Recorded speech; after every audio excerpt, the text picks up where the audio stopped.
వేధిస్తానంటున్నాను. నేను ఈ వాదన నేను ఇంకో రకంగా తీసుకెళ్తాను. దయచేసి అంజగా భావించండి.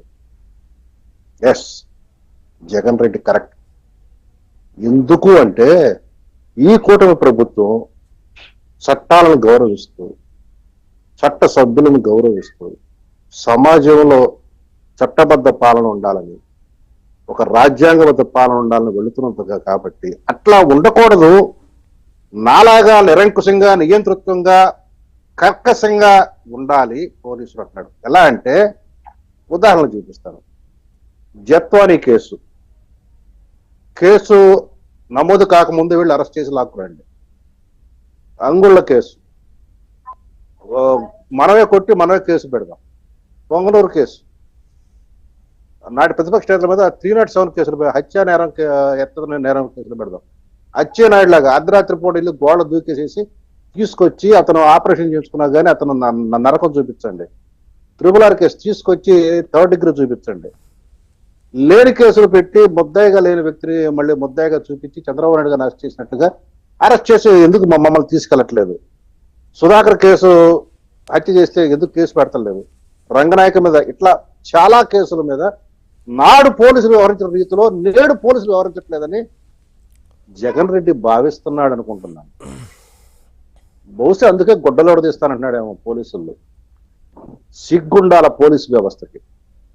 నేను పరుషంగా ప్రశ్నిస్తున్నా, సిగ్గుండాల పోలీసు వ్యవస్థకి.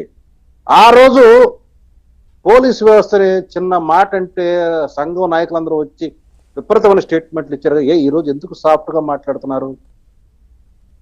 ఎందుకు మాట్లాడుతున్నారు? మీరు సియోమోటోగా ఎందుకు కేసు కట్టరు? జగన్ రెడ్డి మీద ఎందుకు కేసు కట్టరు? అది నేరం కాదా ఆ రకంగా బెదిరించడం? ఏం చేస్తున్నారు మీరు అసలు?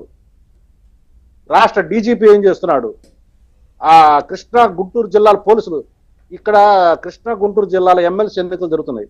అసలు మా పాలన ఎంత పారదర్శకంగా ఉందో మీకు చిన్న ఉదాహరణతో చెప్తాను సార్. కృష్ణా గుంటూరు జిల్లా ఎమ్మెల్సీ ఎన్నికల కోడ్ వచ్చింది.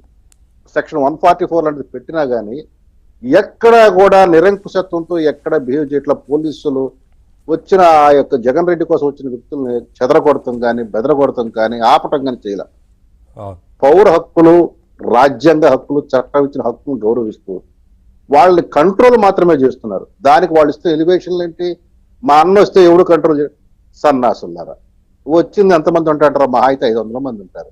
నువ్వు క్లోజ్అప్ షాట్లు తీసి వాళ్ళు ఏదో జగన్ రెడ్డి వస్తే దాన్ని చూపించుకొని ఎలివేషన్ ఇచ్చుకుంటే మీ ఛానల్స్ ఇచ్చుకొని చావండి.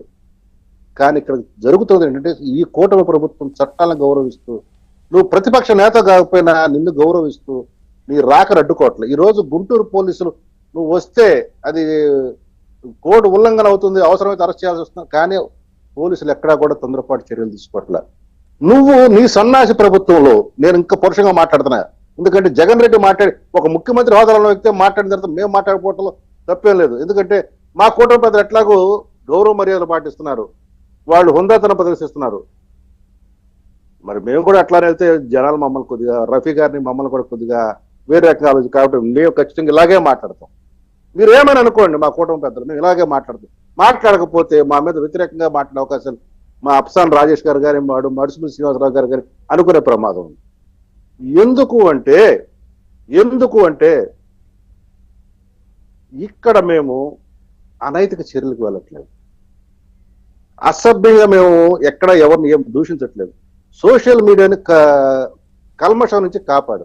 ఇన్ని చేసినా మా మీద వీళ్ళు చేస్తున్నారంటే, మధుసూదన్ రావు గుర్తు పెట్టుకో అని జగన్ రెడ్డి